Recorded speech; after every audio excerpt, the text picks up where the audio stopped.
Please make sure you have your estimate in front of you. This is just a quick overview on how to read your estimate.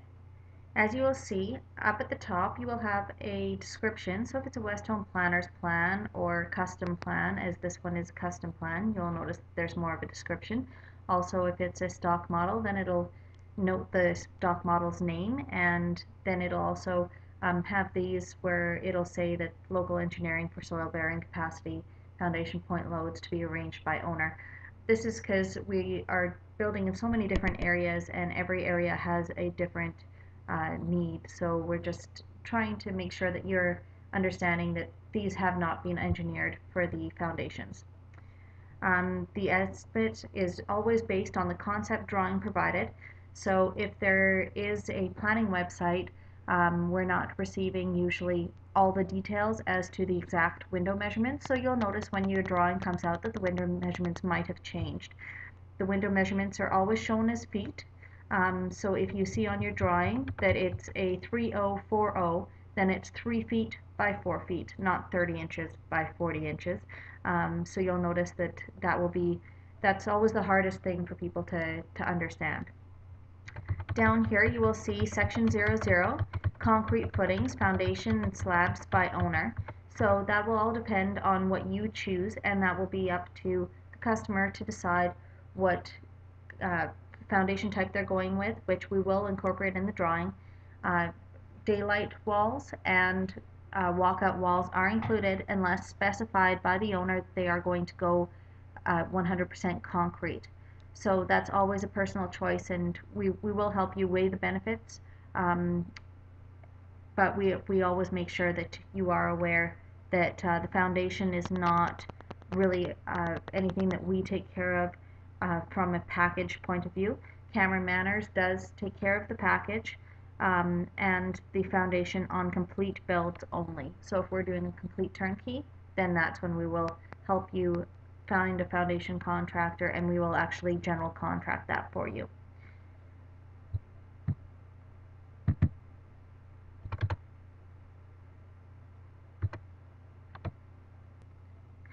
The floor system is noted here. Our standard is a 2x10 floor joist. If you are going with a slab on grade, then these will be removed.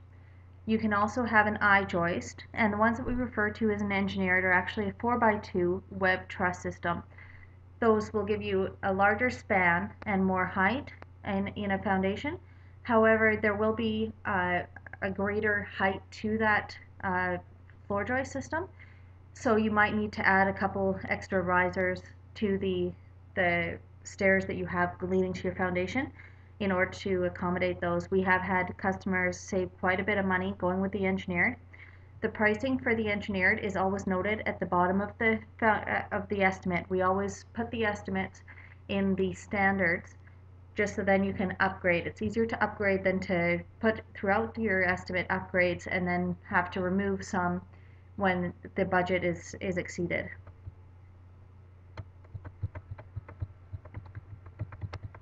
So an engineered truss, our trusses always receive a stamp from an engineer, but we only release those after your production deposit has been put in place. You usually do not require those until your building inspection comes. Then that's when you provide it. If you need it prior to that for your development permit, which is very rare, then we can accommodate that with a 15% deposit on your package. The roof finish is standard architectural composite shingle with a 30-year, 25-year 3-tab starter shingle and custom shingles cap. These are always the standards. Eavesdropping is supplied on site because it's usually created on site now and bent, so then you don't have the joints. In most areas they're not required, and in some areas they're banned, so we don't always include them. So just to keep that in mind. The exterior windows, doors, and accessories are supplied by Geldwin Premium. They are usually a white vinyl slider. You can upgrade to casement windows or awning windows, 3-pane and metal. Three-pane and metal windows and wood windows are always quite a bit of an upgrade, more than people understand. The minimum I've seen has been about a $5,000 to $8,000 upgrade, while using casements does increase the energy efficiency of your home, and the casements also are only about an 8 to 12% increase per window. So it works out to be, $8 to $12 usually, based on $100 per window.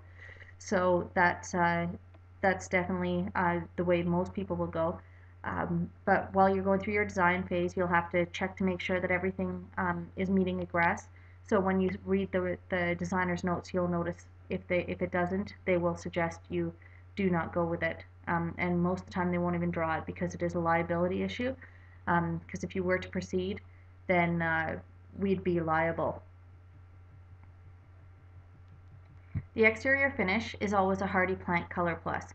That is a pre-colored system. You can go with a prime system and then just use a latex to paint it whichever color you want, but most people can find a color that they like in the Color Plus system.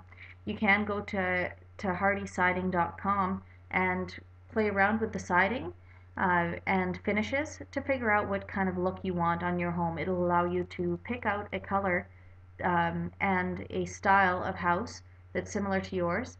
Then you change the colors and put in shingles and that kind of stuff as you want. The lap siding is the one that's the standard, but they do have like a stucco for smaller areas, a shingle, and many other options.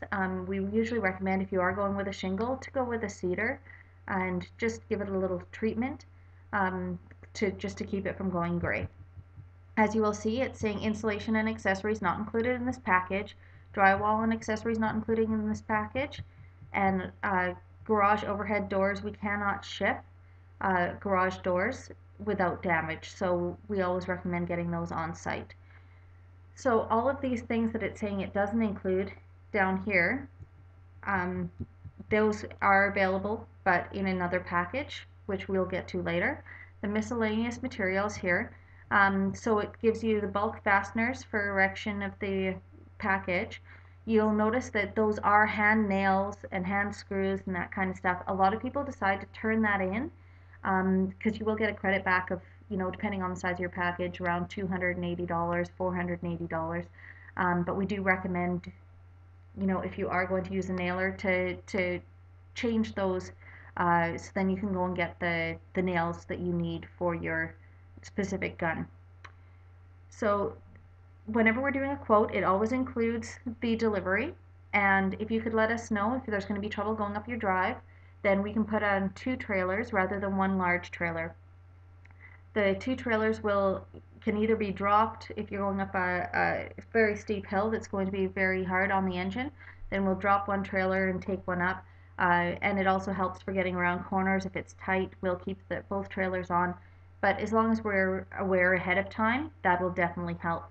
Also, road bans. A lot of people are surprised last minute as to the road bans in effect, and we have to make sure that we're informed of any road bans in your area. So you must have 4 to 6 capable adult people to help offload the truck, even if a crane or forklift